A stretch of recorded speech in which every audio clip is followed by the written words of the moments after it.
This is the Sixth Man Show, an Orlando Magic podcast, with your hosts Luke Sylvia and Jonathan Osborne, covering all things Magic basketball. By fans, for fans. Go Magic.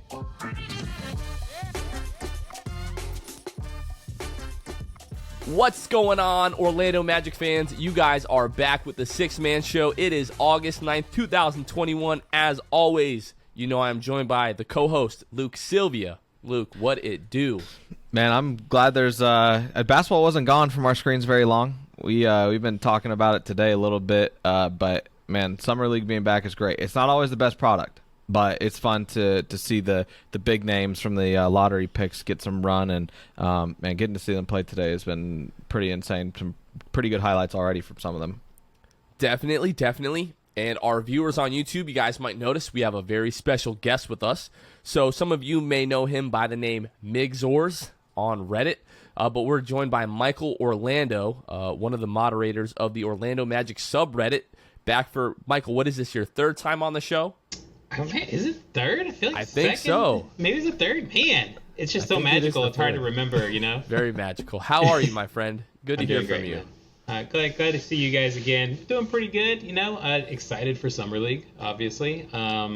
I said I was going to come back on and tell you guys how great Mo Bamba is, right? Because you know, I'm a big fan, right? And so I'm just excited for basketball to be already back. There was not a big lull, which I appreciate. That comes after Summer League, unfortunately, but yeah, that's gonna hurt. We got one more day until the Magic start their Summer League. Actually, when you guys are listening to this, Monday night, the Magic will be starting their Summer League against the Warriors. Before we start getting to talking too much about the Orlando Magic, and Michael actually has something really, really special to share with you guys, but we wanted to announce something special in terms of the show. So we will be joining the Blue Wire podcast network here. Everything is official. We're officially with the network. They work with a ton of great podcasts, a lot of great basketball podcasts, like Eurosteppin covers the Milwaukee Bucks. Lakers Film Room obviously covers the Lakers. Bronx Pinstripes, one of the biggest New York Yankees podcasts that are out there. So really huge opportunity for us. Really exciting, really grateful. We really believe it's just going to help us bring you guys a better product and a better show. So again, we have signed with the Blue Wire Network. We're really, really excited about that. Right, Luke? Yeah, man. It's going to be a big opportunity. Like you said, it'll improve probably our content. It'll improve our resources, and collaboration episodes will obviously be happening. We've got direct contact with all of those podcasts we just mentioned. So if previewing games, talking about a game that's already happened, doing those sorts of things will become more commonplace on the show as we move forward and get more familiar with Blue Wire. Thankful to Blue Wire for the opportunity to do that, and for your support in making this happen for us as well. Absolutely. So, like I mentioned, Michael has something really special for us.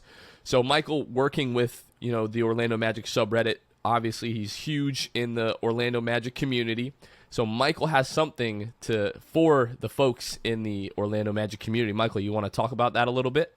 Yes. So I know some folks within the organization and a little bit on the outside, and I was able to obtain something really cool for the show. And you guys may know, like I just mentioned him earlier, Mo Bamba's my boy. And I've got here for you folks an autograph Mo Bamba shoe. Not game worn. I smelled it. It is brand new. Confirmed. But as you can see here, for you guys just listening, there is a Under Armour with the gray and orange colorway with Mo Bamba's autograph on the side. It's really cool. And I guess we're going to discuss on how we want to give that thing away. But first off, what's the size on that thing, Michael? It's a 17. Wow. What shoe size do you guys wear? I wear 9.5. I think I'm at like 11. I'm 11 as well. Yeah, I have a smaller foot size. I'm aware, but just to think like 17, that's almost double.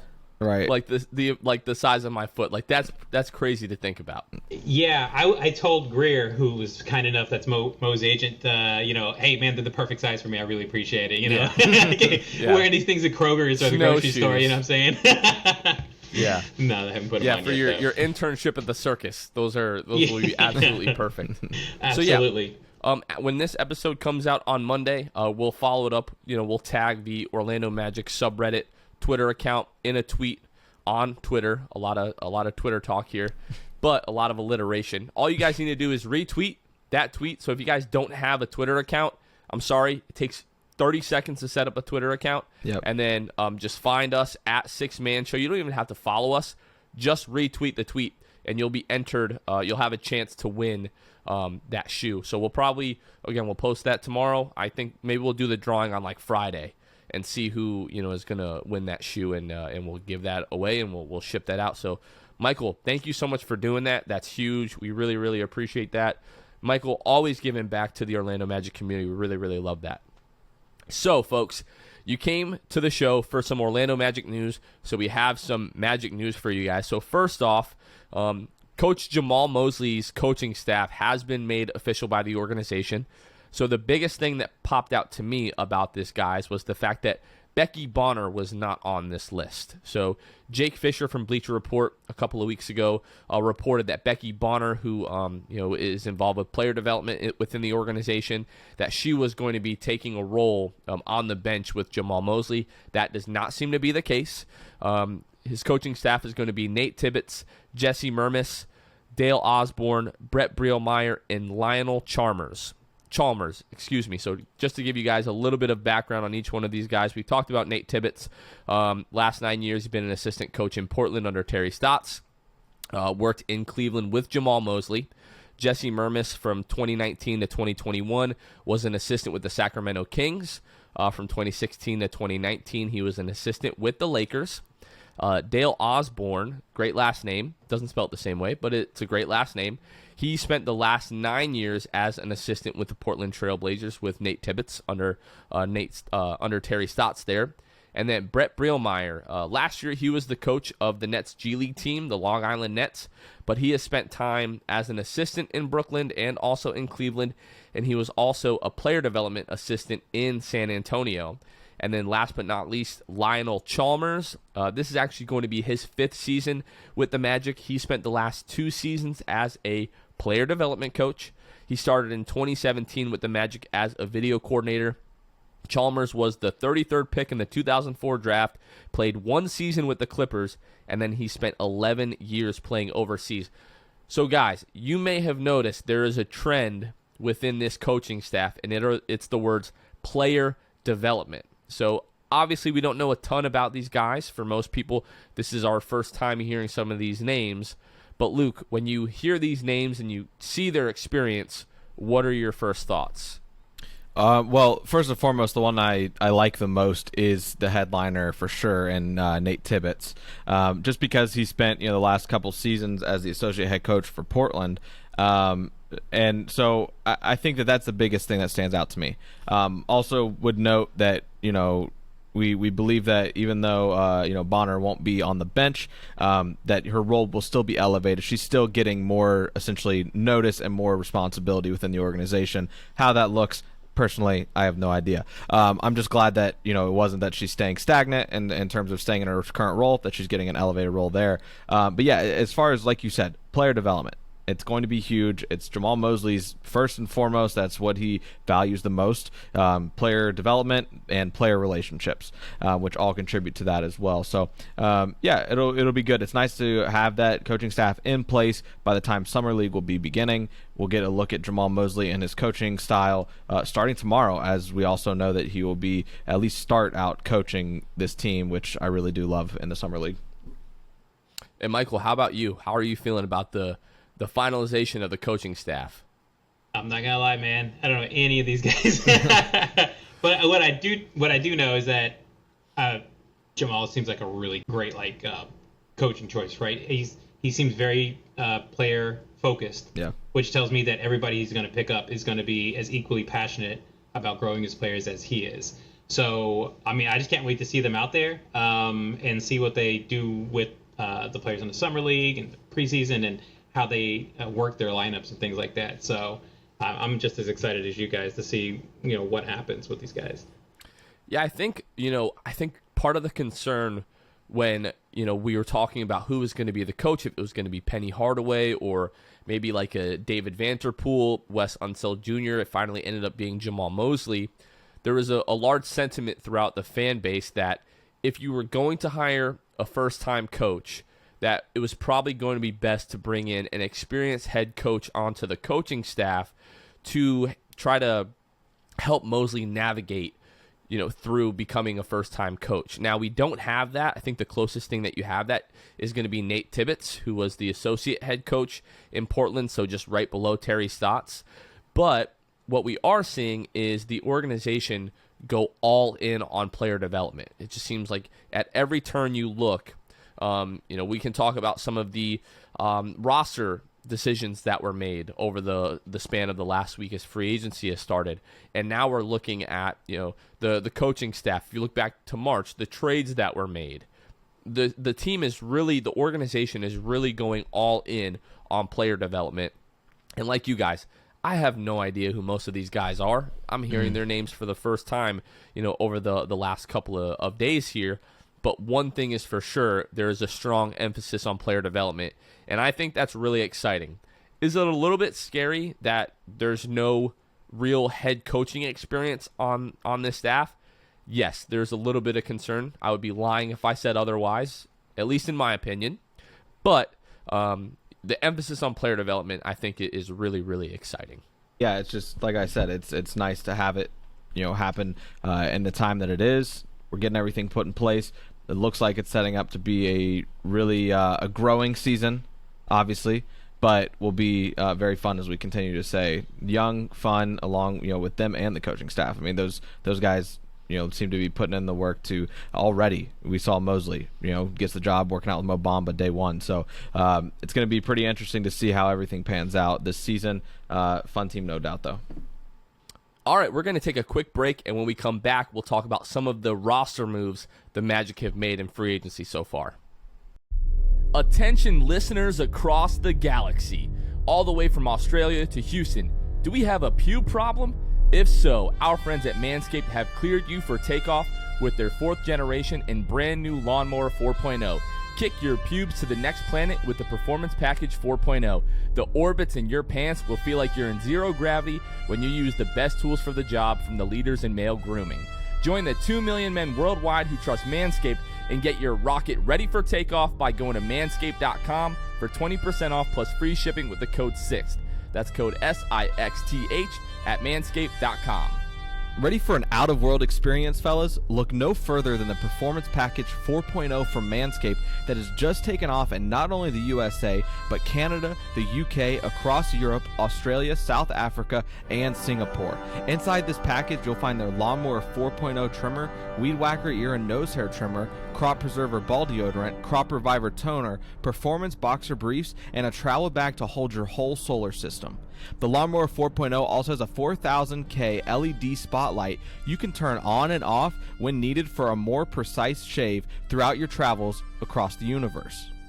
Get 20% off and free shipping with code SIXTH at manscaped.com. That's 20% off plus free shipping with the code SIXTH, SIXTH, at manscaped.com for a clean trinity and beyond.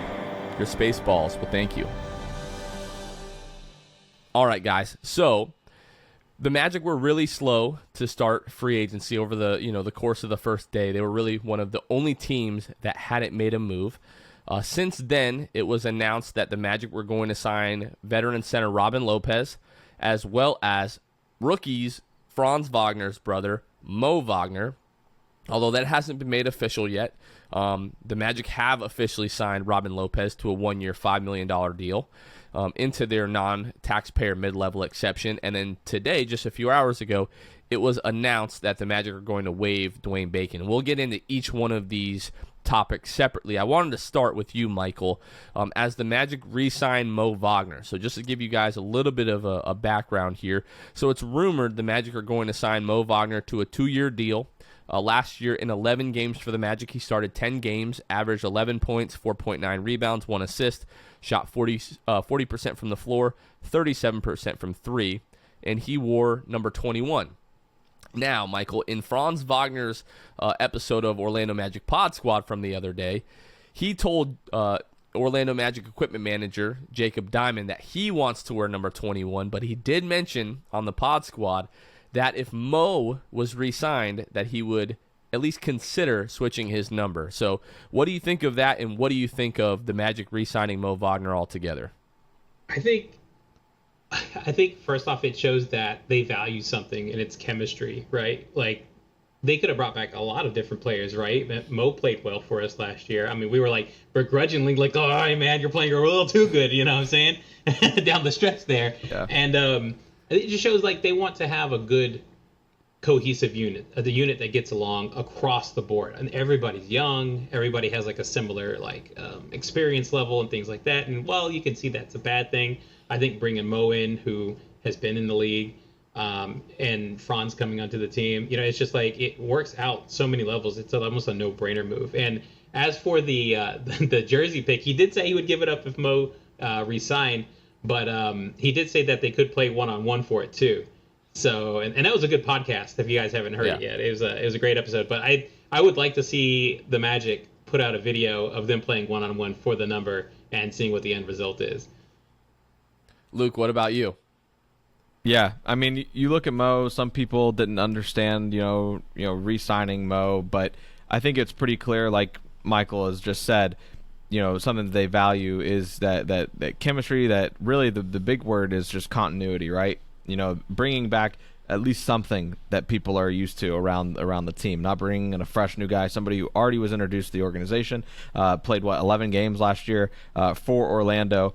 Not to mention that, but also the fact that he played the most minutes he's ever played in his career.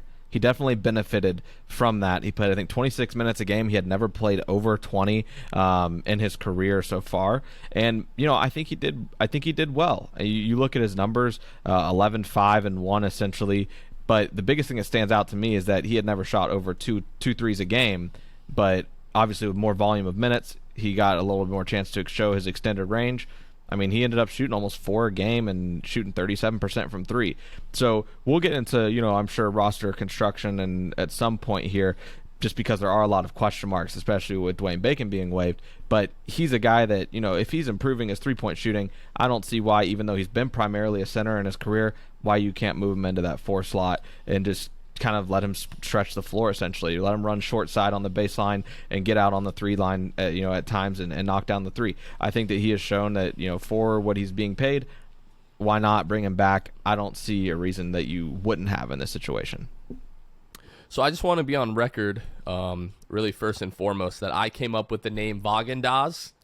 I think that's incredible. Not many. Brilliant. Some people don't like it, but I think it's awesome. Some people use their brains for really dumb things, Jonathan, and that is not one of them. That is great. I hope it sticks. Thank you. Maybe really a shirt coming that. soon.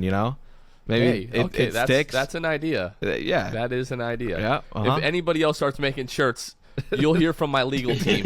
We'll be coming for the neck. We'll be coming for those checks.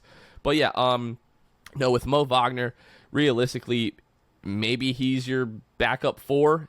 If Mo is going to play the backup 3, or excuse me, if Franz is going to play the backup 3, I really don't know.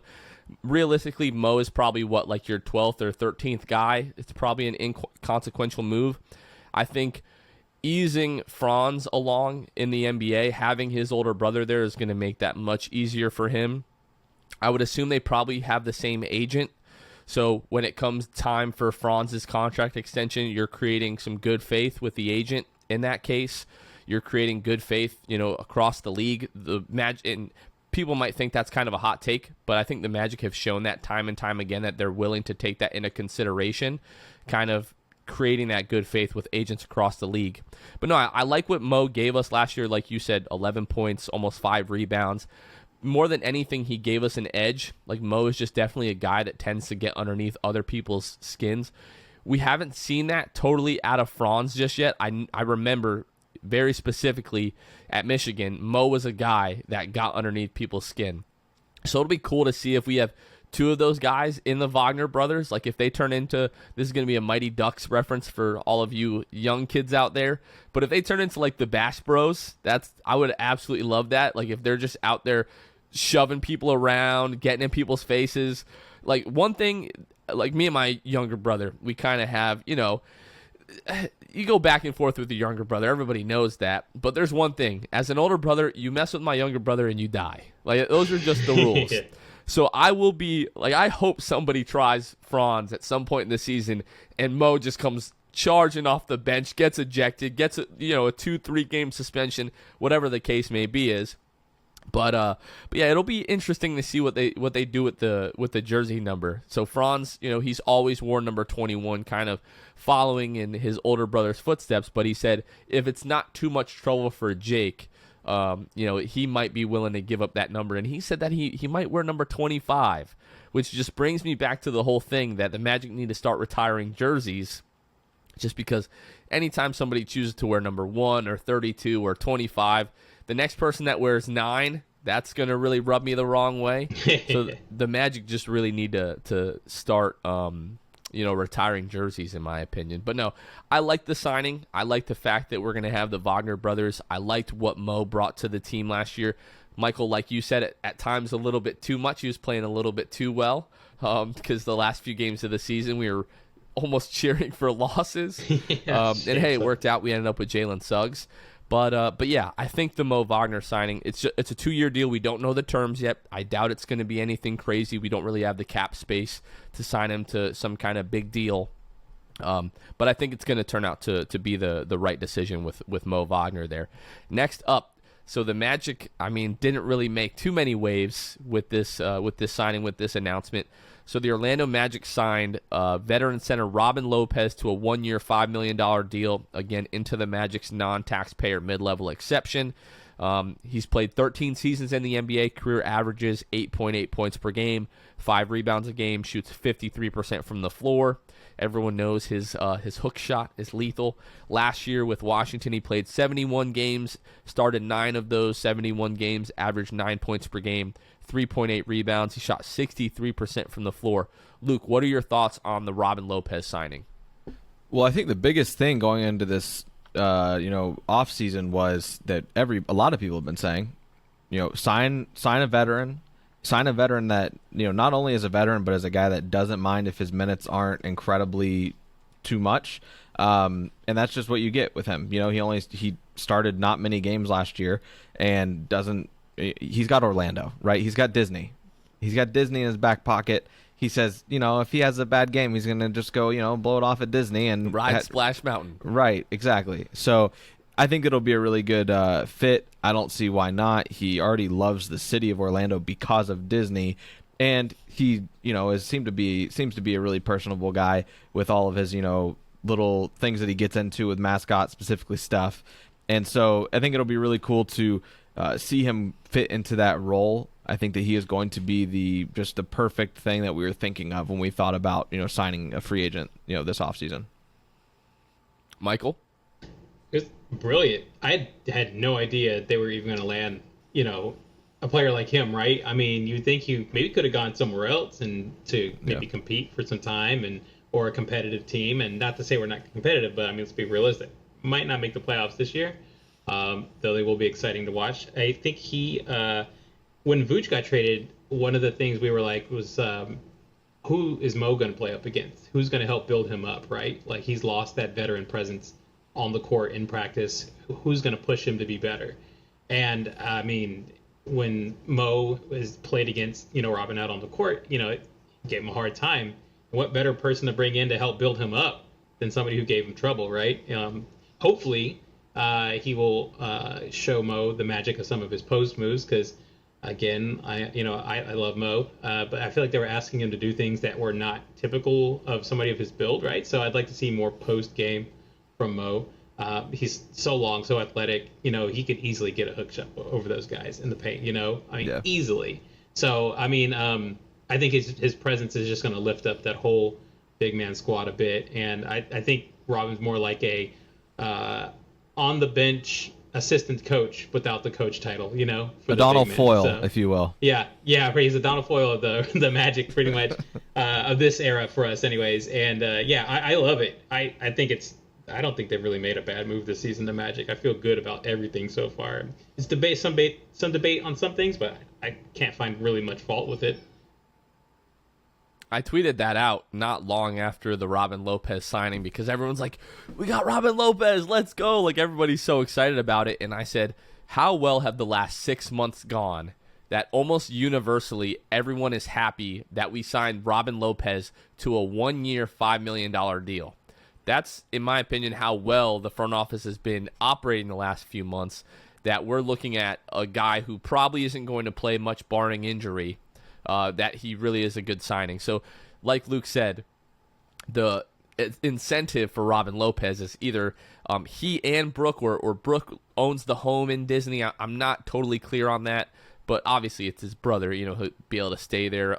Keith Smith tweeted out that he wasn't clear on whether or not that was tampering, basically staying at the house of another player, playing for another team. So I don't really know how all of that is going to work. But sure, that was part of the incentive. He's 13 years into his career, probably nearing the end of his career. 1 year, $5 million deal. Good weather, not going to be asked to do too much. Like you said, Michael, probably going to be more in like a coach/mentor role.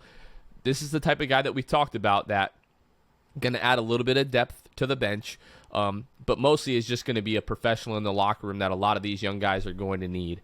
Already had a pretty funny interaction on Twitter with Cole. So if any of you follow Cole on Twitter, and I think he might have even done it on Instagram, he has changed his profile picture to a picture of Dragonite. And Cole tweeted at Robin Lopez after the signing was announced and was like, yo, can I get a follow back? And Robin Lopez said, well, because of the off chance that I'm talking to Dragonite, you can definitely like get this. And then RJ said, well, what about me? Because I caught an elbow to the face last year. I think I deserve a follow. He's like, elbow to the face. He's like, you deserve a follow. He's like, and then I guess I might owe Derek Fisher one, which I don't remember him elbowing Derek Fisher in the face, but I remember Matt Barnes elbowing Derek Fisher in the face. But that's a story really for another Fondly time so. altogether. Yeah.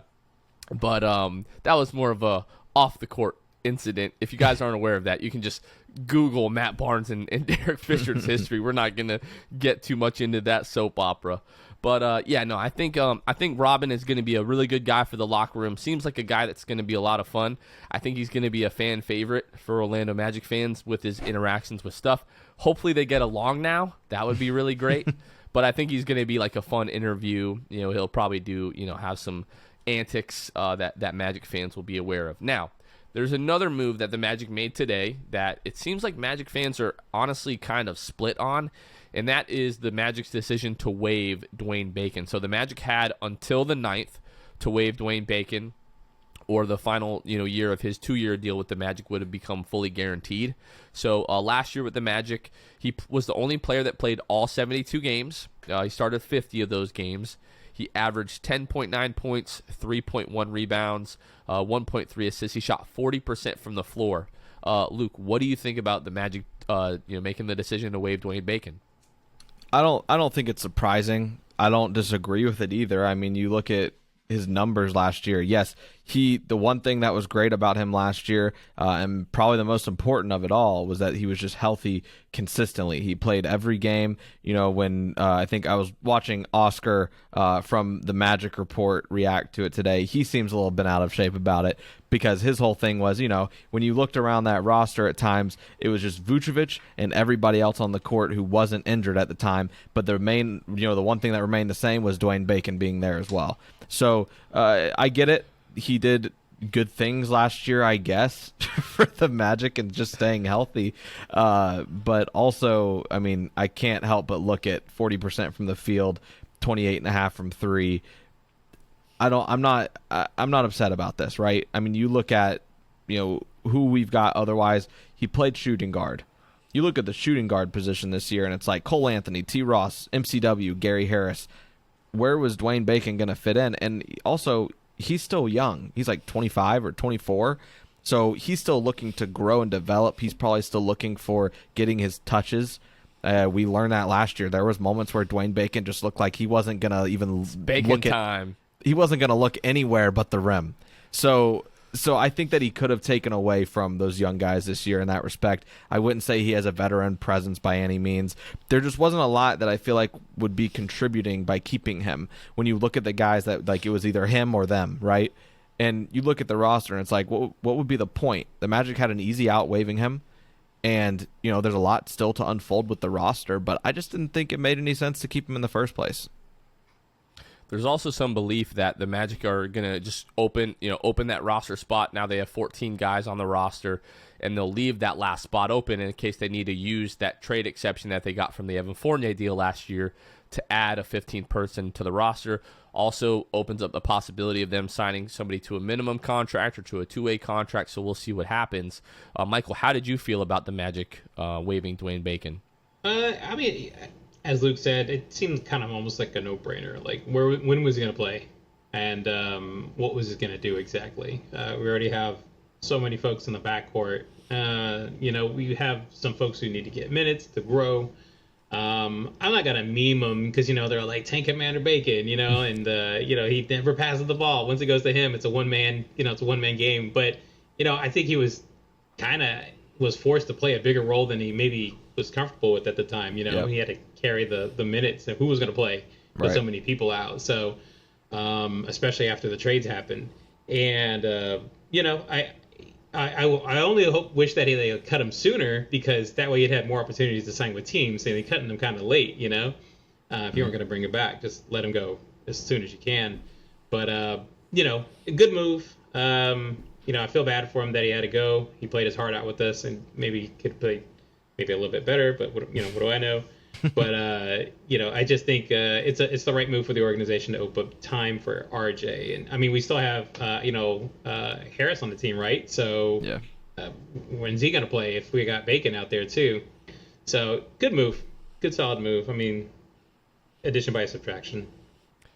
In all fairness to Dwayne Bacon, I think the signing, and really it was just mostly due to injuries, but the signing ended up being much more significant than a lot of people thought at the time. Like, when he was signed, he was going to be, he's like your 13th, 14th man. Most of the time he ended up being thrust into a much bigger role than that. I think part of that had to do with, Clifford and the way that he feels about guys that played with him in Charlotte. When you look at Michael Carter-Williams and you look at Dwayne Bacon, Steve Clifford just, really had an affinity for those guys and was big fans of them and just kind of seemed like made sure those guys were going to see the floor no matter what. Yeah, and the one thing that I wanted to add, Jonathan, real quick here, talking about Dwayne Bacon, people not really sure how he would fit with the roster, obviously played a much bigger role than any of us could foresee, but the conversation was Dwayne Bacon versus Wes Iwundu. Everybody was outraged that Iwundu gets let go off the team, like that he's not welcome back, and they were bringing on Bacon. They're like, we cleared it for Dwayne Bacon.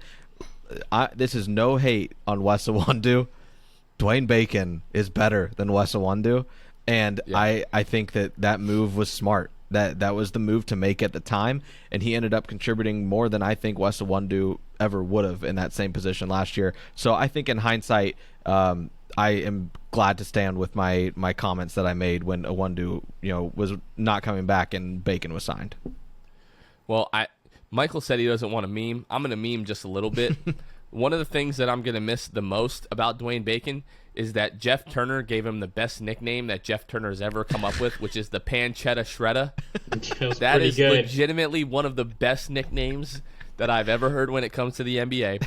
And I tweeted this out probably, I don't know, towards the end of the season. I said, Dwayne Bacon is the player that Magic fans accused Evan Fournier of being for 7 years. Yeah. 100%. What Dwayne Bacon was the myth of Evan Fournier materialized. 100%. But no, it all think started this with being is the miscast. Right. Correct. That is always That's the the first biggest characteristic in that type of issue. Yes, miscast is definitely the right adjective. I would say, or the right description. But yeah, Dwayne Bacon being waived opens up a roster spot. Where was he going to play? Was he going to take shots away from the young guys? We're all really in agreement that this was the right move. So let's talk a little bit about Summer League. So Summer League is going to start tonight. When we release this, they'll play the Warriors. That will be their first Summer League game. So we're going to see Moses Moody and Jonathan Kuminga, two guys that were mocked at different times to go to the Orlando Magic. And we're going to see guys like RJ Hampton, Cole Anthony, Franz Wagner, Jalen Suggs, match up against these guys. So we've seen a few days of the Orlando Magic Summer League practices, and Mo Bamba made it a point to fly to Las Vegas with this group to practice with the team until Summer League starts. So it was, 2-3 practices that they all got in together, or 4 practices, something like that. Shows a lot of maturity, in my opinion, of Mo. The fact that he's willing to put in that work, and he could be in Orlando, like he said, working with other coaches at the, Amway practice facility, all that kind of stuff. But for him, it was a no-brainer to fly to Vegas. Yeah. So what we've seen from Mo so far, what we've heard from Jalen Suggs and Franz Wagner and Cole Anthony and Coach Mosley, what have you guys taken away from these Summer League practices? Michael, I'll ask you first. That they're all already like brothers in arms, right? I mean, you just look at the chemistry with them post-interview, right? It's not just one guy there. It's like 2 or 3, kind of floating around. They just want to hang out with each other and kind of build energy off one another. And, I'm excited for a lot of things. And, like Mo being out there. He didn't have to go. I mean, he's in year 4. You don't usually see, unless you're Bo Outlaw, you're not out there tearing up Summer League. But he's out there because he wants to be, and he wants to be better. He wants to build chemistry with the coaching staff, with the young players coming in, and cement himself as the starting center, which I guarantee he's going to be starting before the All-Star break. I've said it. I'll say it again. He'll be starting. It's a hot take. Because he has a fresh start, right? Even though he's on the same team, he's got the same players around him. He has a fresh start with the coaching staff. He can build himself up as, hey, coach, you can rely on me, put me in, I'll come through in this situation. And I think he's done nothing but that and prove himself to Coach Mose. An hour after he got hired, right, reached out to him, wanted to do some practice. I'm just excited for this team, man. I'm excited to see them out there. I haven't had a chance to catch a lot of the games that were played out in California with the California teams. So it'll be my first glimpse at, Kuminga and it was Moody, right, out there with the Golden State. So I'm excited. I can't wait. Hopefully we play well. Fingers crossed. And Cole's out there with them too, and RJ, so it should be good. Yeah, I think, do you guys think there was I wonder what it's like between Wendell Carter Jr. and Mo Bamba, right? The dynamic there. I don't know if there's been anything on record that they're like close or friends or whatever it might be. Regardless, it is interesting because they both seem like they're at very different points in their careers. Wendell Carter Jr. comes into Orlando, and we automatically dub him as the guy who is the guy that's going to come in, not make mistakes, and going to be just a solid center, and that's what he'll be in the league. It's just really interesting to me that he's so much more established. Obviously has played more. They both have only played 3 seasons each. So, I wonder what the thought was, Wendell Carter Jr. when he looks on his phone or finds out, Mo flew to Vegas to practice with the team. If he thinks, oh man, that's a bad look for me. I didn't do that.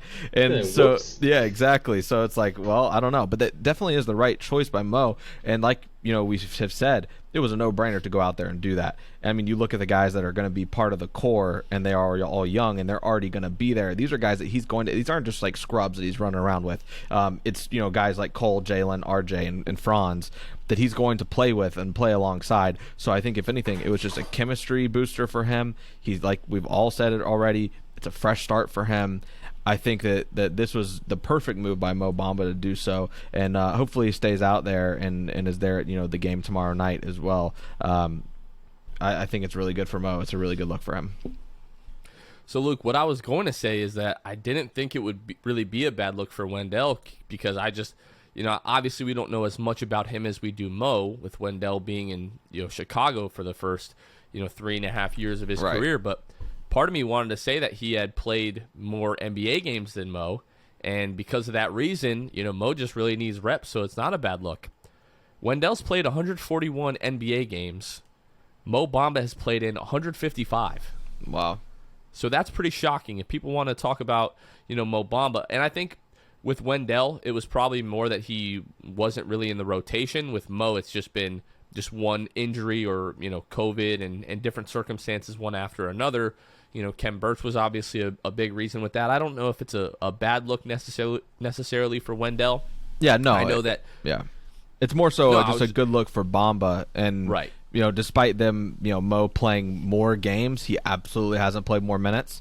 Right. Wendell Carter, I think, played like 26, 28 for his career already, and Mo's at like 15 or something. Right. I'll fact check here. Yeah, 15.3 minutes a game for Mo and 26.5 for Wendell Carter. So, yeah, you can continue. When you look at that, it's probably double the amount of minutes. In fewer games. Right. So it's definitely a great look for Mo. I know that Jonathan Isaac is going to be heading out to Summer League to at least watch those games. I'd be pretty interested to find out who else is going to be out there. Maybe we see Wendell there.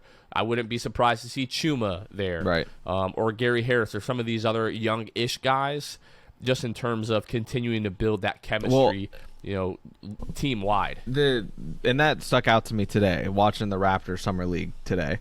I thought it was a really good look and really cool of them. But Fred VanVleet and Pascal Siakam were both there, along with Nick Nurse, watching from the stands. So I think that it can only help by going out there and supporting the guys, especially when there is so many on that roster that are going to get a lot of minutes this year in Orlando already. It wouldn't make sense. It wouldn't make sense not to go if I was a player looking to build more rapport and support my teammates. I would not expect like Robin Lopez or Terrence Ross to be out there. Like I really, really doubt that. Maybe we see Mo Wagner. He's coming back from the Olympics. He played really well with Germany. Wouldn't be surprised to see them. But the more and more that we see, like you saw the clip from the other day that we screenshot and put out there of Cole just giving Jalen a little peck on the head. You know what I mean? Say that's my rookie right there. You know what I mean? We talked about this last week, but it's just so cool after years of not really being sure what the dynamic was in the locker room. Like there's no doubts that 85% of the roster in the locker room, they're all hanging out, they're all getting along, they all really like each other. Maybe with Mo and Wendell, there might be a little bit of a weird dynamic there as those guys. I'm sure they like each other, but they definitely know that they're competing for one another's jobs. But, no, it's just refreshing to see these guys really, really like each other. You hear good things from Franz. You hear good things from Jalen. You're hearing good things from Coach Mosley that the guys are playing well. They're responding to coaching well. Jalen Suggs made a mistake in a defensive drill that they were doing and kind of disciplined himself, went off to the side after the drill was done, did a few push-ups. I like that. The more that I learn about Jalen, that's just kind of how he's wired. Like he is just all basketball all the time, more so now that he's kind of put football to the side. I was listening to the podcast Locked On Magic. He had the gentleman that does the Locked On Zags podcast and was talking about Jalen Suggs. And he said that Jalen Suggs has been kind of at a disadvantage the last few years because all of these other guys, when you think about Cade Cunningham and Jalen Green, Evan Mobley, maybe even a Scotty Barnes, for the last 5-6 years, these guys have been all basketball all the time, year-round. And Jalen Suggs has been kind of splitting his time up until last year between football and basketball. Now that the last couple of years, he's really just going in full football or full basketball all the time, not really worried about football too much. I don't know if that argument is valid, but I did find it pretty interesting. I was also talking with someone else that covers the team, covers Gonzaga, and he was just so excited about, the potential that Jalen has in the league, that he's just such a great leader, just tenacious on both ends of the floor. People are really excited about this pick, and I'm just really excited to see Summer League. We were talking really just before we started the podcast, Luke and Kevin and I, that we don't really expect Cole and RJ to get an extended run in Summer League, but it would be really cool to see these guys, play together, get some wins, maybe win a Summer League championship, which is mostly pointless. But I think it would be great for us to see the Magic win some games before the season starts, because more likely than anything, it's gonna be a long season once the regular season starts. But yeah, I mean, we got a couple weeks of Summer League here, and then we're like in the dog days of summer as we wait for training camp and preseason and all that kind of stuff to start. So really, before we wrap up here, any last thoughts that you guys have? Anything that you want to share? Anything that we're excited for?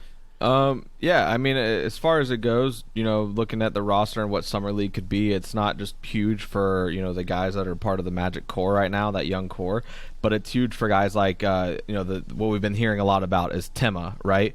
Playing in the Summer League. I mean, you look at them and it's, I was looking on Twitter here recently, it does feel like Timma is playing for a spot.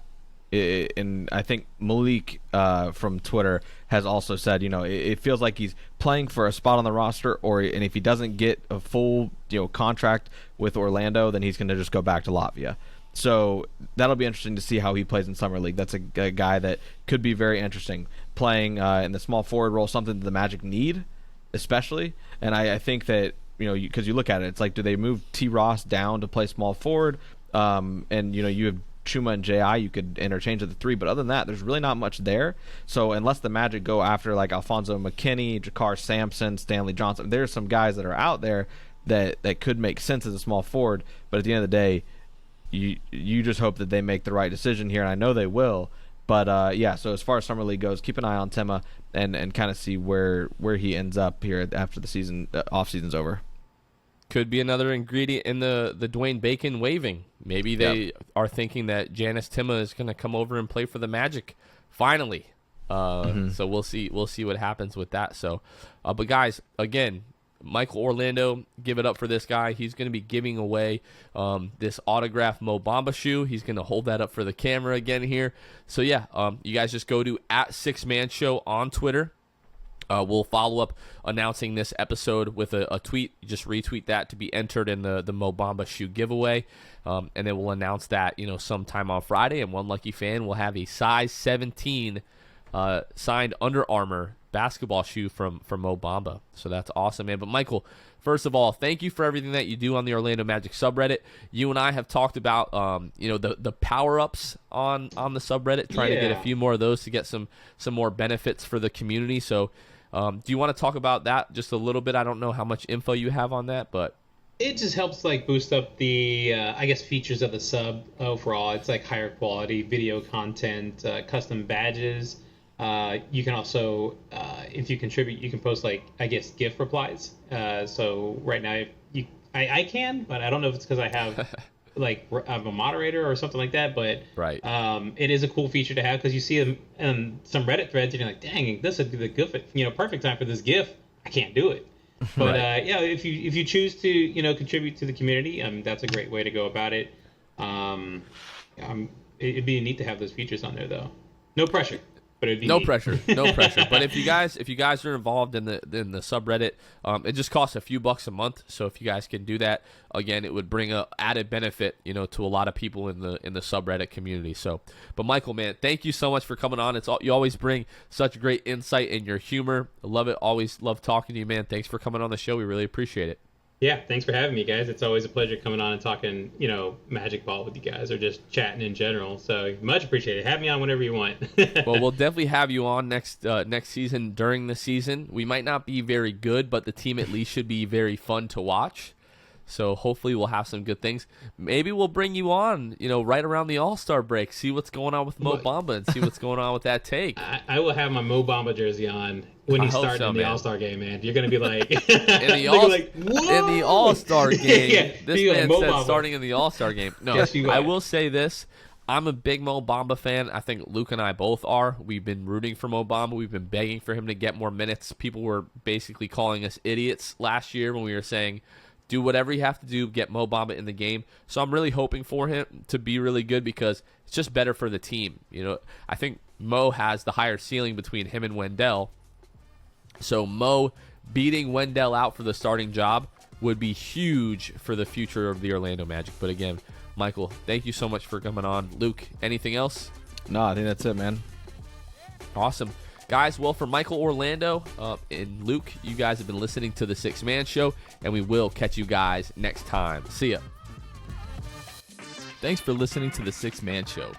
Be sure to subscribe on iTunes, Spotify, Google Play, and Stitcher to get new episodes downloaded directly to your phone. Please take a minute to give us a 5-star rating and a review. It would really help us out a lot. Follow us on Twitter and Instagram @6manshow and like us on Facebook. We'll catch you guys next time. Go Magic.